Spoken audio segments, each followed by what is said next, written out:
Are you talking? Because I can't hear anything. No, sorry, my the podcast actually got disconnected for a second. I'm back now. Can you hear Oh, me? yeah, All right, cool. Anyway, how you doing? I'm doing good. All right. Doing all So right. everybody, this is Arbanaka, and today I have with you guys Xtina. So you go by Xtina or Christina? Which ones you prefer? Christina. I mean, Xtina is just how I spell it online, but Christina's fine. All right, cool. So recently, I mean, was it recently or like a couple months back you actually took a trip to Dominican Republic? Yeah, at the end of So how was December. it? It was great. Okay, how was it? It was too fast. I was only there for 8 days. That's the shortest I've ever gone down there. Usually I go for at least 2 weeks or something, but it was fun. Because I knew I was going for such a little time, I tried to like pack in as many like activities and I had like a whole itinerary planned out for what I was going to do every Hmm. day. So it was good. I visited a couple towns I had never visited before. So yeah, it was a lot of fun. And I got to spend a new year Okay. there. So yeah, it was good. Hmm. So, but why was it so short though? Well, now that my daughter's in school, the winter break is quite short. But also just the tickets were so expensive. I wanted to go a little longer, but leaving earlier, it was like even more. I mean, it cost me like Hmm. $800 per ticket. That's the most I've ever paid for a ticket. Oh wow. So for the days that I went, that was like the lowest amount that I could get. If not, I would have been paying like Okay. closer to $1,000 per ticket. So I was like, nah, I can't do that. Hmm. Yeah. Oh, that sucks. So that's So then, yeah. like, so when was the last? So when was the last time you was there? Like, before that trip? Before that, I had gone in March of 2017. And Okay. yeah. Yeah, so what was the last time before that? So it hadn't been too long. Ah. Okay. Yeah. You know, it's crazy. Like, I left Haiti when I was 39. I haven't gone back since. That's so So crazy. I know. I think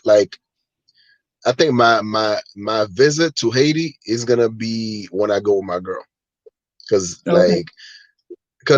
she like when she first went back to Poland, right? Like for the first time again, like after such a long time, I went Hmm. with her. So Okay. so now I want to do the same thing. Like I want to have the same experience, like her visiting Haiti with me and stuff like that. Yeah. Okay, that So would be good. You are speaking of married, Haiti, right? Like, yeah, I've been married for okay. almost 11 years now. Last year was Wow. 10. Last summer Oh, was 10 years. So yeah. okay. Hell yeah. Okay. It's not bad, man. It's pretty good. Yeah. Good, good. Um. So, what do you think of? Well, that's questions for later and shit like that. So, speaking of Haiti, how was how's the dynamic over there with, let's say, the Haitian population, or did you encounter like a lot of Haitians when you were over there? To be honest, I didn't. And again, like just keeping it totally honest, like throughout all the trips that I have gone to DR, I have come in very minimal contact with Haitians. Like, just again, like just being honest, to me, Haitians have always kind of been like this mysterious group of people that I didn't really know anything about, besides the fact that Yep. we share an island. And I've seen like the stereotypical things people say about, you guys over here or the voodoo and all that. But when I've been over there, I've never really come into contact with Haitian people. So like I'll see them like mainly in like a Santo Domingo, like I'll see them like on the streets like selling stuff, but Hmm. I've never actually witnessed myself like the interactions between the Dominicans and the Haitians. I mainly am going off of what I hear other people say. So Okay. yeah, I I have yet to speak with a Haitian while I've been down Uh, so how strongly do you believe in voodoo? there. How strongly do I believe in it? Yeah, as in like first, like what is your perspective when it comes to voodoo? Because you said like, because you said that Haitians are like mysterious in a sense, right? And then you mentioned voodoo. So Oh, then yeah, like, well, mhm. so first of all, what are like some of the stereotype that you kind of have when it comes to Haitians, and then perhaps I could probably help you clear them out. Well, so the mysteriousness that I mentioned is not necessarily in relation to the voodoo. It's just because I've always known so little about Haitians, like just Mm, period. yep, And the little that I do know or that I've heard was what I've heard here, which was the whole voodoo stuff, which, I feel like people demonize it very much. yep, And not that I know a whole lot about it now, but from what I've heard, um, I don't necessarily see it like an evil thing. You can correct me if I'm wrong, but I think it's more of like a syncretic religion where it like mixes aspects of African religion with like Catholicism, right? Like it's kind of like a mix of yep, things. yeah, And I guess I don't know, because we're shown images of like Haitian people like with like bloody faces and sacrificing animals and blah blah blah. So of course that makes people have a very negative image of it, I guess. hmm But and then I've heard that people say, oh, that's why all these bad things happen in Haiti because they're them with their voodoo. So stuff like that. But I mean, I've never really paid much mind to it. But yeah, I am just recently now, like within the past year, I've actually started learning a little more about Haitian history and a little bit of Haitian culture because, like I said before, that I knew like nothing. okay. See, Yeah. like the mystery thing, right? The mystery thing when it comes to the Haitian culture and whatnot is like, in a way, being underestimated is a strength, right? Mhm. And also, therefore, like people fear what they don't understand, Right. and voodoo kind of give Haitian that level of mysteriousness, to which there's this fear of the unknown. Is it real? Is it not real? And grown up in Haiti, and had quite I had a couple of encounter when it comes to the dark art, right? Mm. And so I can tell you there are some aspect when it comes to voodoo that is quite real, Okay. and till this day there are still things that we do not understand. There's still things that we cannot explain from a scientific perspective, you know Mm. and these are some of the element that I think voodoo kind of thrive on. It's kind of like you have the leftovers of paganism, because any culture that is, I mean, any religion that is not monotheist is a level of paganism. Mm. So then once you have paganism, and then like you said, they were mixing it up with Catholicism in a way to actually kind of mask or disguise what they were Yeah. doing at the time, and then it kind of evolved Right. to voodooism, you know. But overall, it's like there is some truth to, voodooism is somewhat holding Haiti back, because the world is evolving into something, more technology and things that has less to do with the past. I don't know if you understand what I'm saying, right?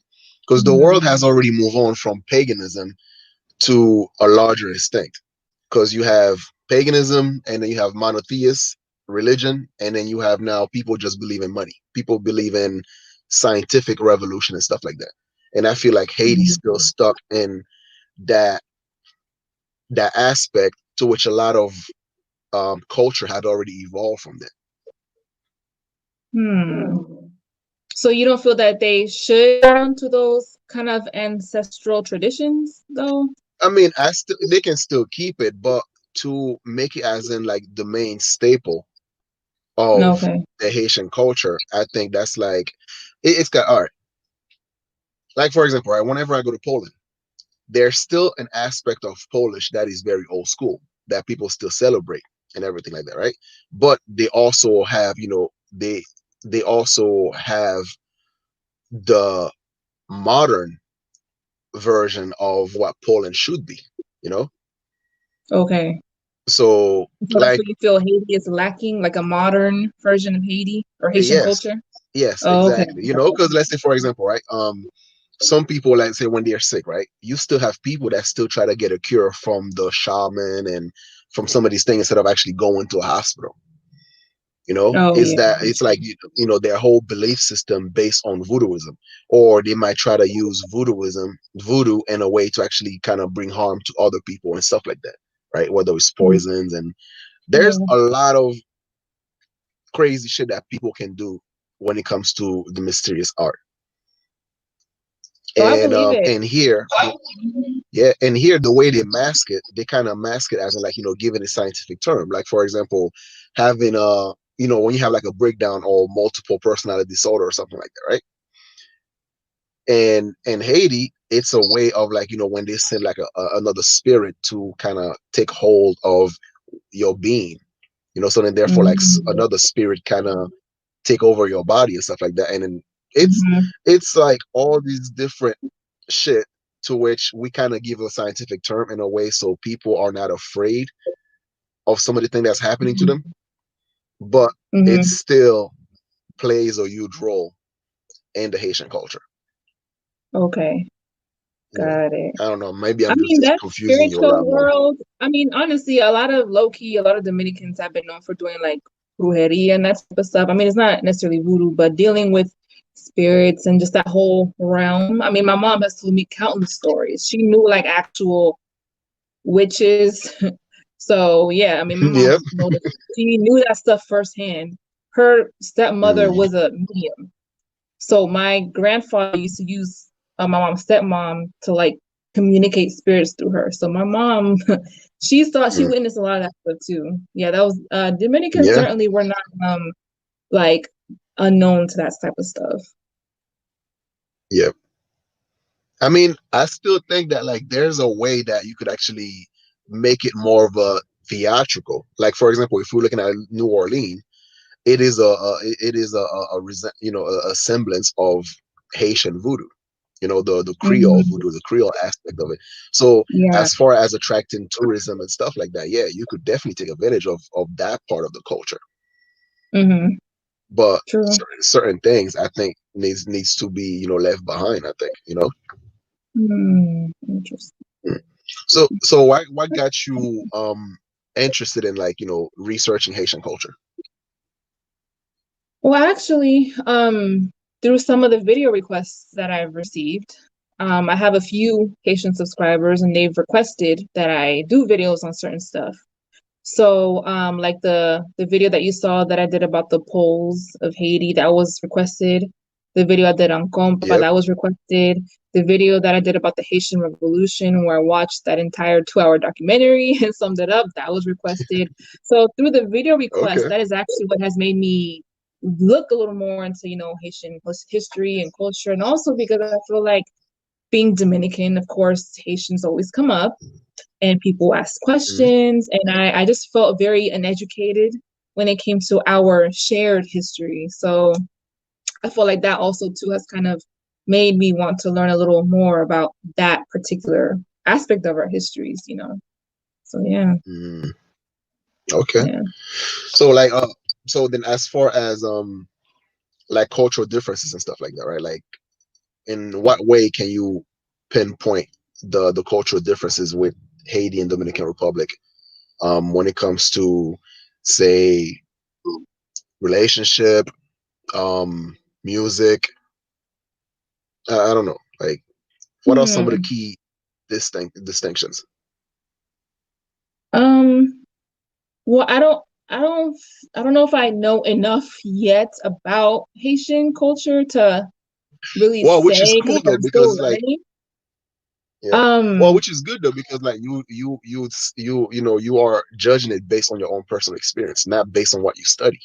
So that's the whole like because like based on your experience with the limited amount of contact you had with Haitians, and what can you say as far as differences? Yeah, I mean, That's what I honestly, mean. I'm kind of like a blank slate when it comes to learning about Haitian people. So I'm just, like I said, I'm learning little by little. Like there is this one Haitian YouTuber that I watch. Her name is the Mademoiselle, and I watched some of her videos about Haitian I'm culture. subscribed to her as well. Yep. Oh yeah, yeah. I watch her videos, and she talks about uh Haitian men and stuff like that, and I'm like, oh, that sounds a lot like Dominican men. And how Haitian parents are in some cases, which I'm like, oh, that sounds a lot like Dominican, parents in some aspects. So, like I said, I'm still learning. As far as like music, as what as far as right now, all I really know is compa. I don't really know Yep. any other genres. Um, yeah, I don't know. Like I said, I Okay. my knowledge is very limited when it comes Yeah. to it. Yeah. Okay. Cool. So, what about let's say your parents? Like, what what is the difference between like Dominicans, like let's say Dominican parents over there versus Dominican parents over here in the States? Like, what are some of the cultural differences that you can pinpoint? Hmm. Um, that's a good question.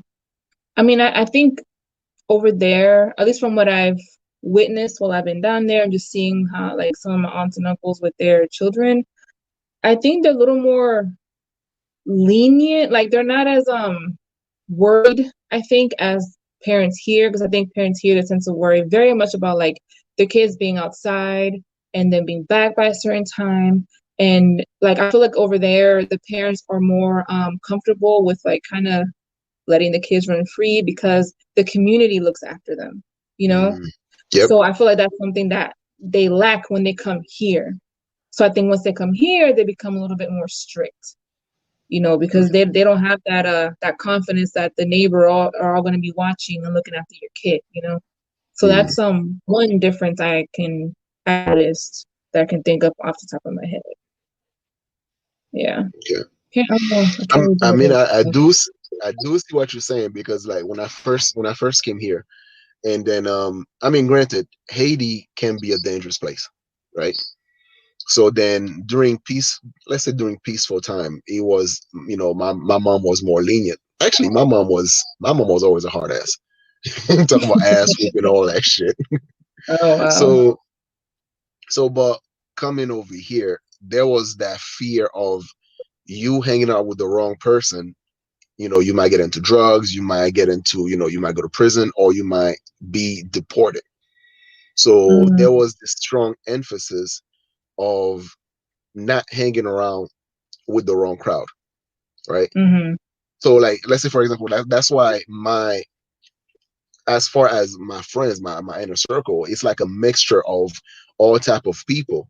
And I wasn't really stuck on just African Americans, or stuck on just, white people, or whatever the case may be. It was Mm-hmm. like a collection of people that share similar values to me, as far as like, being true to your word, have principles and stuff like that. Yeah. These were the friends that actually kind of stick around, and then Right. that's why, despite the color, it was more okay. Are you a good person or not? Right. You know, Mm-hmm. like if I'm stuck somewhere, are you gonna be able to help me the same way I will try to help you, type of shit. Yeah. And but when it comes to my parents, like my mom didn't really trust me to actually make those type of decision.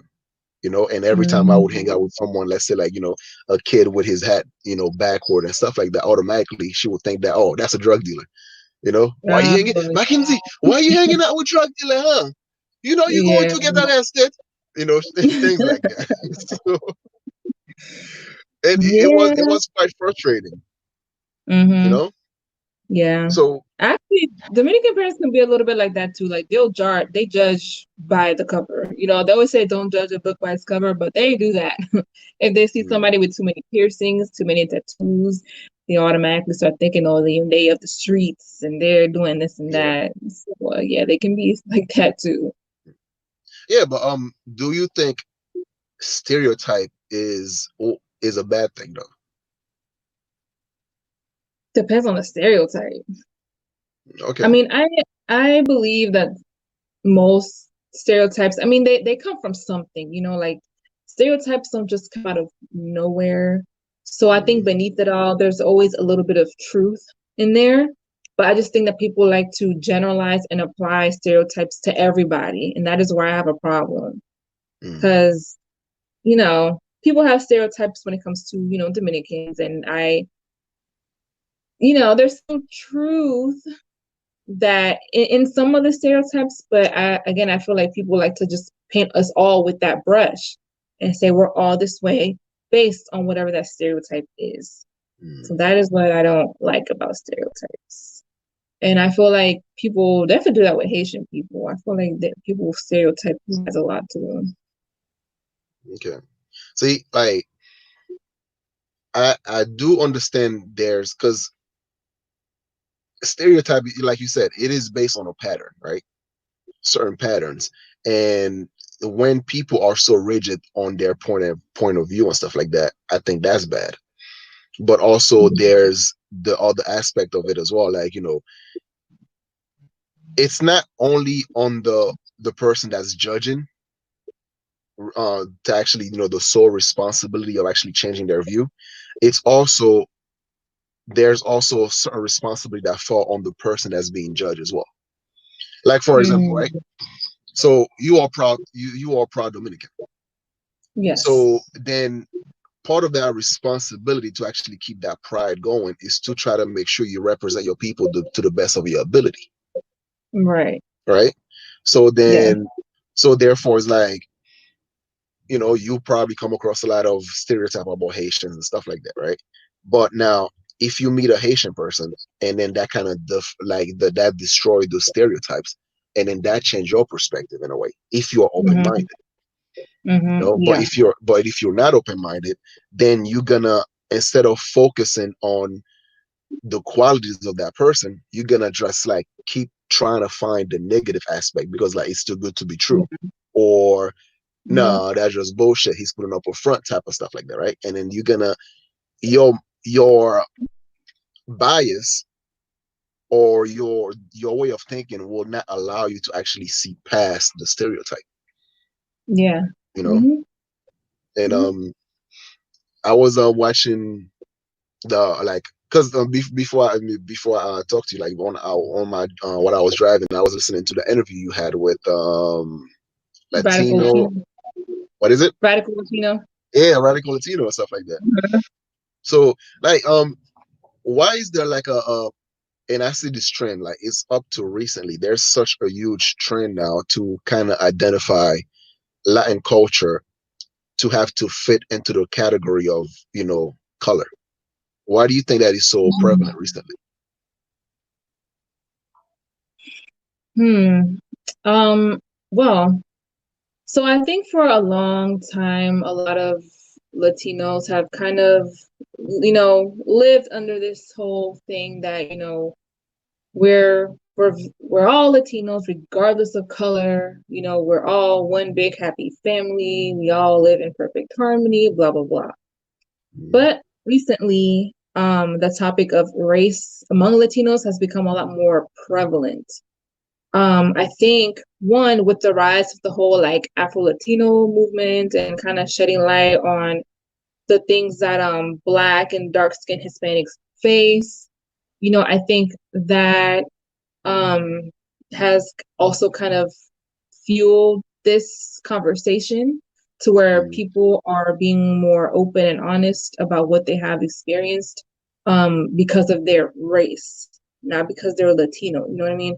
So I yep. feel like it's been a combination of different things that have been making this whole thing of trying to fit Latin culture into certain racial boxes, like I guess become relevant, and Do you think that? actually, Oh, sorry. Go ahead. what was I gonna say? And actually looking at like the different roots of our cultures. Mm, Because I mean, generally, yeah, we know in theory, oh, we're a mix of African, European, and indigenous, but for the most part, Latin America has always been very Eurocentric. So now we're actually looking a lot more into what the actual African influences are and what more the native influences are. So yeah, it's like a mix of all that, I think. All right. But do you also think that maybe it's a class issue that is being that is being that is hidden, that is being translated as a race issue? You know what I mean by this, right? Like for example, I'm sure in DR, just like in Dominican Republic, I mean just like in Haiti, different subculture there, I mean there are different subcultures that make the culture of Haiti as a whole, the culture of the country as a whole. Like for example, compa is more of a middle class type of music, right? Mm. And then Mm-hmm. now hip hop, Haitian hip hop is like it is a culture more of the urban, urban type Yeah. working class type of shit.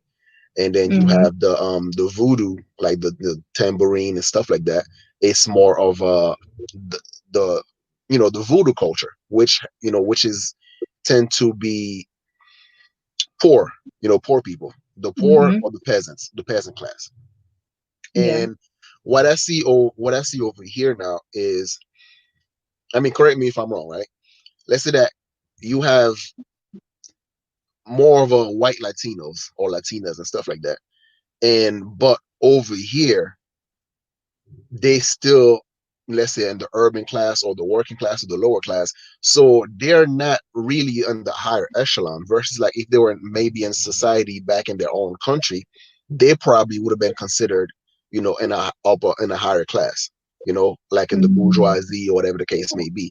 But since being Mm-hmm. here, so now they try to, I guess, try to kind of fit it in with white America or with, I don't know. It's kind of hard to determine that, and also the influence over here, as in like it's all about race and divide and conquer. Yeah. Yeah. I mean, I definitely think the influence from here, I mean, that plays a role. But going back to like the classism thing, I mean, for me, I've always seen that as a bigger issue. I mean, I guess it would depend on the country too, because not every Latin American country is the same. For example, in DR, I see classism as more of an issue than racism because I've seen plenty of dark-skinned, wealthy Dominicans, just like I've seen plenty of poor, whiter, lighter-skinned Dominicans. Mm, But the whole subculture thing you were talking about, I mean, that is the case in DR as well. Like with bachata, for example, that started with like the poor lower class. And then when you have like, dembow, Dominican dembow, that's more associated with like the urban hood youth culture or whatever. So I mean we have those type of things as well. And I do think that a lot of people associate class with race. Because I hear that argument a lot that throughout different Latin American countries, the people that you see in the lowest rungs of society or like socioeconomic classes are like Black or indigenous people. yep. So, I mean, that may be the case in some countries. I wouldn't be surprised if it was. Mm, But I don't know if they necessarily always go hand in hand, but I think that in some cases they can. So I think it really just depends. yeah, I think it's like the reason why I think because when you are dealing with the class issue, then there's something that can be done about it. But when you're dealing with a race issue, then there's nothing that can be done about it.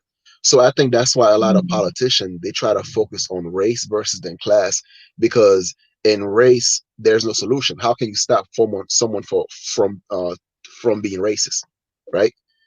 And Mm. so then it's always easier to race to use the race card. Oh, I throw away my life, so then therefore it must be white people's fault. I couldn't get a job because there's too many immigrants, so it's the immigrants' fault, it's the Latinos' fault. So it kind of take away certain accountability when you're having to deal with race, when you actually bring race into the equation of why things are the way they are, versus like when you're speaking on class, and then you have to deal with the so many layers of factors that come into play, why there's like there are many classes. Some of it has to do with generational wealth, some have to do with some level of systematic racism, some have to do with culture, and there's so many things that we can actually pinpoint directly, so then we could actually change the dynamic of class instead of like race. Is like you have rich black folks still talking about like, oh, I'm being discriminated against. I'm oppressed, but it's really not the case. Mm-hmm. You know. Yeah. So like Hmm. speaking of culture, oh, sorry, go ahead. What's your thought on Oh that? no. Oh, of my Oh, analysis. I mean, no, you did bring up some good points, and I can, like you were saying, I see why politicians like to focus on that race thing. And in some cases, I do agree. It does make it easier to kind of shift the accountability or the responsibility from yourself onto other people. Like, when I hear that argument of, oh, Latinos are all coming here and taking our jobs, I'm like, are they though? Because I mean, at least from what I know, a lot of these lower class Latinos that come here, they're taking like the crappiest jobs. I'm pretty sure these aren't the jobs most Americans are worried about getting. So Mm, I'm like, yeah, no. But yeah, I get your point with that though. And like you said, there's a lot of factors that do contribute towards class. And sometimes it is not necessarily having to do with race. So I guess I don't know, it varies more like a case by case basis. Yeah. okay. So like how conservative are your parents when it comes to, let's say, dating, marriage, and things like that? As far as like how Well, much control they try to implement upon your life, upon your dating life, I guess. well, my dad, surprisingly, he's always been very laid back when it comes to that department. Like my mom was the one in charge of that. So my mom, from very young, she like beat into us that idea of getting married, not having a whole bunch of boyfriends, not wasting your time messing with dudes that are, that I guess it couldn't eventually lead to a marriage. So I guess you could say my mom was more conservative in that aspect. She didn't want us having boyfriends young. Yeah, she was kind of strict when it came to boys. So, and Okay. yeah, my dad was kind of was like, that's what your mom said. He just kind of took the back seat when it came to that.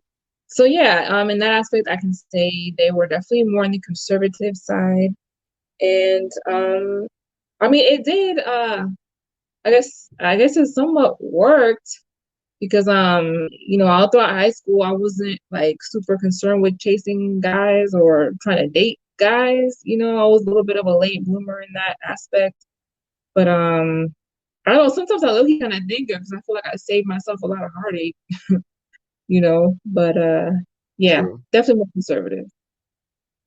Okay. So Yeah. like in one thing I realized, and especially in Haitian culture and stuff, there's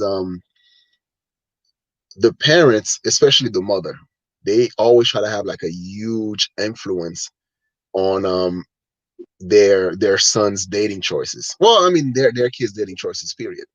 Right. And is that fear of letting go that's like that is quite interesting, you know. And Mm, I mean I do understand it, I do get it, because we all want what's best for our kids, right? yeah. And but however, it's like the constant dictation of what your kids should do even as they become an adult, then Yeah. it just becomes like a lot of time the kids now they tend to rebel against that. Mm-hmm. You see what I'm saying? Mm-hmm. So Yeah. Look, now, I'm 31 and my mom still tries to be on me, trying to tell me what to do. And I don't even live with her anymore. Okay. And she's still like sometimes she gets upset that I stay at my house. She wants me to stay at her house. I'm like, what? Like mm, I'm not paying all this money, paying a mortgage to not be here. Because I live by myself. She's like, no, stay here. yeah. Why do you have to go to your house? And blah blah blah. Mm. This is So you got like yeah, you got like one family, or like you have like multiple family and stuff like that? multiple. You mean like as far as having a lot of family in this area? Oh, no, no, no. I'm talking about like, the house. Like, is it a one family house or like multiple families and stuff? I live in a townhouse, and it's just me and my daughters here. And then Mm, my mom, they live in a my parents. they live in a single family house with my sister and her husband and her kids, and an uncle and a godfather and his son. So they have a packed house over there. But yeah, she might have to stay over there all the time. You know. But like I think the one thing I've learned, right? Um, when you have too many people in your relationship, it breaks that shit apart, right? Like for Yeah. example, let's say that you have a boyfriend, right, or a husband, or whatever the case may be, and then you constantly having your mom interfering in your affairs and stuff like that, in a Yeah. way, sort of undermining your husband's authority, and that too often leads into a breakup into of a lot of relationship, you know. Yes. Yes. Yeah, no, I've seen that happen. Um, with my, my kids' dad before he passed away. Well, he lived with me and my parents for a while, for years. Mm, So, my parents, they weren't like super, super in our stuff, but I mean, we lived in the same house. So there were times where they would like butt in, I want to give their opinions. It would cause some conflict. And like and then with his mom, you know, she wasn't like that bad, but like when we bought our house, she was kind of toying with the idea of like moving in with moving us. in And I with you was guys. like, no. If there's one thing I have always, always been told is don't ever let your man's mom live with you. Like it's one thing to have the woman's mom with you, but to have the Mm, man's mom is a whole different ball game. Don't do it.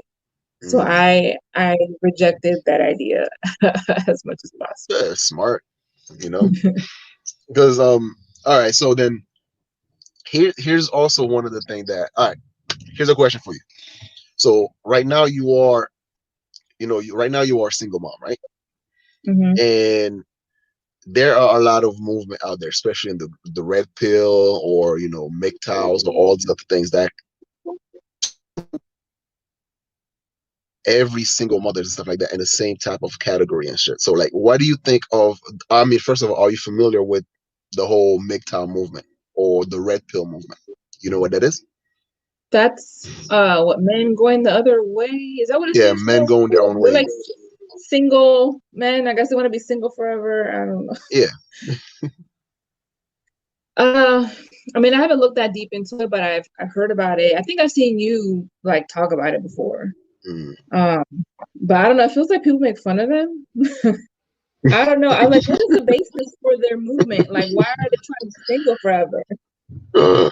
Well, I mean, okay, the basis of it, right? Okay, I usually say like the road to hell is paved with good intention.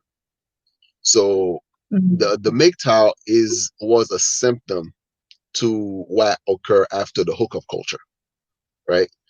Mm. Because once traditional relationship or traditional marriage start to fall apart here in the West, right? Due to economic reason, due to birth control, due to the the sexual revolution, all this stuff, right? So then, so you have the whole hookup culture that came through, and the dating aspect seems to switch as far as you know women have more options, they can make as much money as men, and they have as many options as men, so then therefore they had the chance to explore their sexuality type of shit, right? And Mhm. some of them, it goes, for most part, it goes pretty bad for a lot of women that were very sexually, that was pretty much like, I guess, a lot in the market and stuff like that. Basically, right, it's like the more you put yourself out there into bad relationship, then it actually kind of mess you up in the long run. So Mhm. the whole red pill movement was supposed to like kind of teach men to sort of watch out for bad women, right? Women with bad Mhm. intention that only want to use guys and stuff like that for their resources, for their income and stuff, right? However, it started to switch about to the point where people started to join it, but remaining the same as remaining the way they are, but using that movement in a way to kind of hide their flaws, to kind of hide their bullshit. So then therefore any sort of Mhm. criticism on the person, on the individual, becomes a criticism of the movement itself. You know, Okay.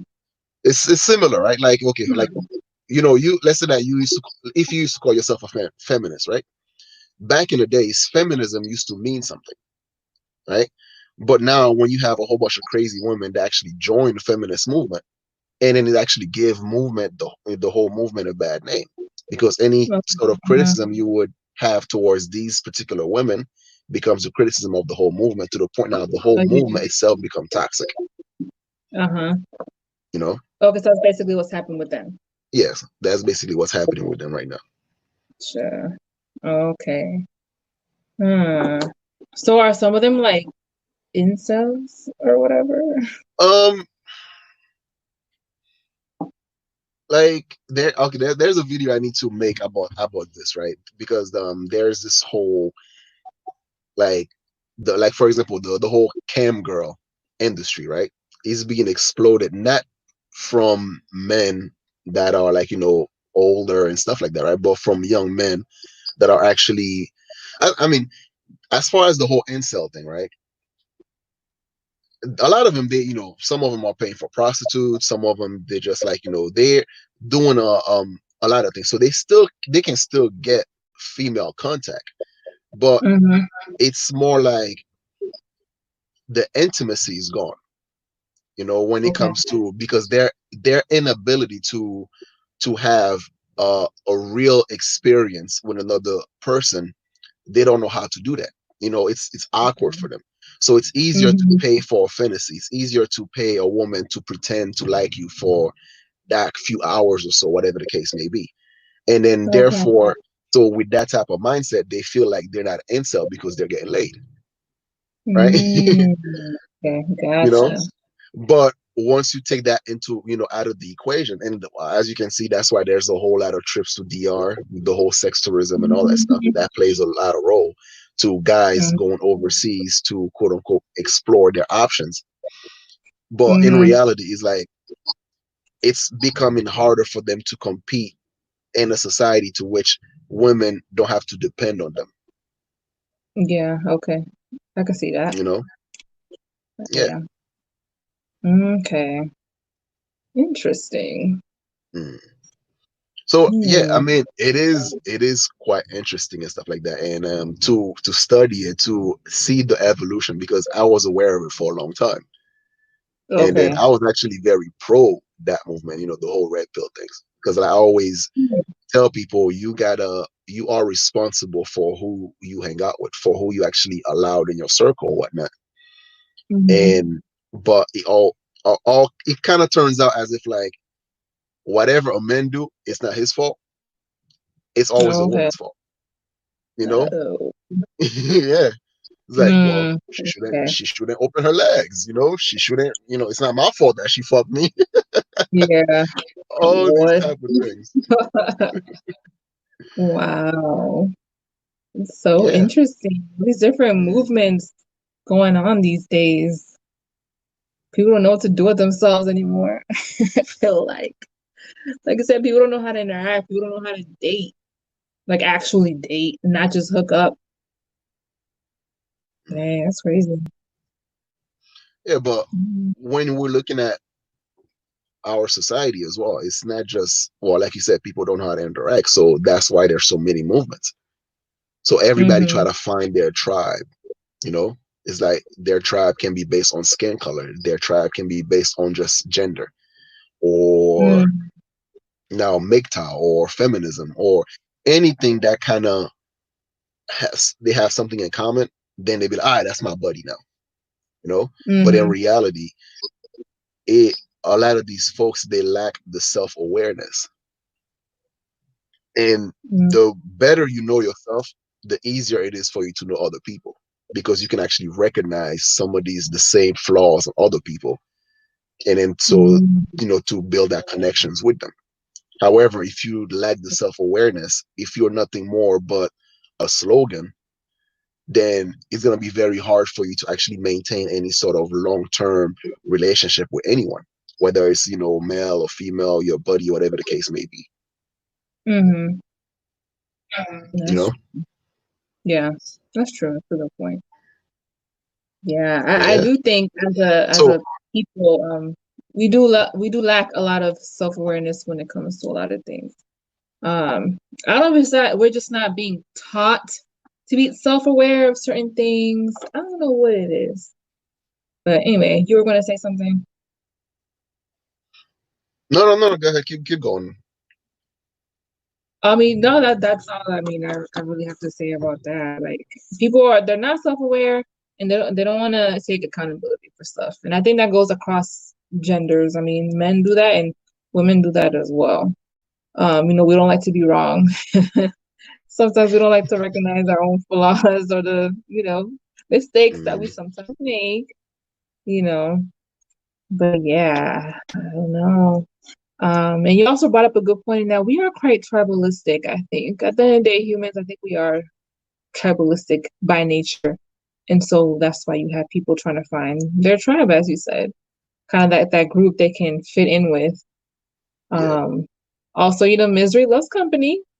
So that too. I think it also helps finding people that are in the same BS as you and that believe in the same BS as you sometimes. So All right. yeah. Well, speaking of some of the crazy shit and stuff like that, like where you are in DR, like how is the tourism over there? Like, I mean, DR is like one of the top, if not the top tourist destination in the Caribbean right now. So I mean, there's tourists everywhere. Um, I think every town that I went, there were tourists around. So yeah, I don't see that slowing down anytime soon. I mean, of course, like the actual designated tourist destinations, like the resorts and all that. I mean, those are of course always full. But like in the actual city, I think you also see quite a few tourists walking around. mm, So yeah, I would say the tourist industry is booming over there. okay. So what would you say Mhm. are the pros and cons and when it comes to tourism in DR? The pros and cons. Um, like as far as the pros are faced by the actual people or like for the people going. Faced by the actual people, faced by the local population. Well, to be honest, I don't know if the local population necessarily benefits from it unless you're actually working at like a tourist destination. I don't think the general public is really seeing that money. And I could be Mm, wrong, but yeah, I don't think that is necessarily trickling down to everybody else. yeah. So if there was a way for that to be the case where they could use the money that they're generating from tourism and like using part of that money to put it back out into the community, I mean, that'd be great. Because again, they're getting the money, the tourism isn't slowing down. Well, except for maybe like during that little few month period last year where everybody thought everybody was dying in DR. But besides that, I from what I've heard, the tourism and everything just came right back. Okay. So yeah, I mean, if like I said, if they could use that money to benefit the community, that'd be awesome. But I don't think that's necessarily happening. Mm. So do you Yeah. like when you were over there, did you like see any sort of resentment from the locals towards the tourists? Did you like sense it or people complain about it and stuff like that? I didn't hear anyone complaining. Um, no, I like all the times that I've gone, I've never personally heard anyone complain. Um, I don't think people really are paying attention to them. But again, I mean, there could be people that are bothered by it, or maybe have some issues with the tourists that come in, and maybe some of the things that they're doing. But I haven't personally heard or experienced that. Mm. Okay. Yeah. All right. Hmm. So have you ever thought about like, like okay, once you get older and stuff like that, right? On your retirement age and everything. So are you maybe thinking about like staying here in the States or going back to DR? I've thought about the idea. Like honestly, I wouldn't mind once I've retired, kind of going back and forth. Like I don't think that I would stay there full time, like whole year, but I wouldn't mind kind of like spending some months over there and some months over here. Like I enjoy being down there. I love being down there. But you know, after a certain point, you know, you start to miss being here as well. Hmm. So you know, there's certain, you know, differences at the end of the day between being in the US and being over there. And I think one of the biggest differences for me would be not being able to just freely get in a car and go because I am scared to drive down there. Okay. Especially like in What the is town that? where my parents live. Cause they crazy. They are crazy driving down there. And it's not just the car, it's the motorcycles because Mm, everybody down there is on mad motorcycles and they cut cars off like they don't give a shit. Like they cut in front of you, across from you, they're just everywhere. And I don't think mm, I would feel safe driving there. Like there's been so many motorcycle accidents, you know, all that type of stuff. So that would be the only, well, one downside, I think, to being over there full time. Like I like my independence. I wouldn't have to depend on people to drive around. But besides that, though, I wouldn't mind living there. Like I said, kind of going back and forth. yep. Yeah, especially being able to spend the winter down there. That'd be awesome. Not having to Yeah, deal with the cold over here. I hear you. Hmm. That's true. All right. Well, it's damn. It's almost an hour. We've been chatting. Yeah. Well, that's awesome, man. It's like it's been a long time coming. You know, because we were Yeah, I know supposed to we've do been that a trying to long plan this time ago. for a while. Hmm. All right. Well, you know, thanks for showing up, and then Yeah, yeah, I hope you download this video, put it on your podcast as well, and then it was awesome. So, Xtina, yeah. Thanks for having me. yeah, no problem. So, it's Arbanaka, Xtina, and bye everybody. Sign, go to her channel, subscribe, and she does Yeah. oh, matter of fact, before we go, tell me a little bit, tell the audience a little bit more about your channel, like what type of things that you do.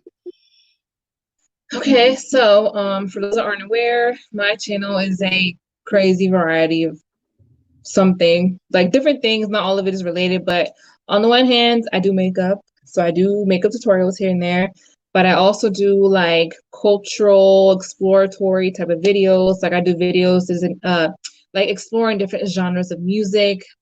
I do videos exploring different like cultural subgroups, and then I also just do videos just talking about like different social issues, racial issues, certain things that are more specific to like Latinos, and then like stuff that are more specific to like Dominican culture. So I have a Mhm. little mix of everything going on. Okay. Hey, well, that's good. That's awesome. All right. Well, I'm definitely gonna link the description. I mean, your channel down below and stuff like that, and then hopefully you get some likes, some recommendation, whatever the case may be, and hopefully we'll do that sometime again. Yeah. All right. So, bye everybody. Bye.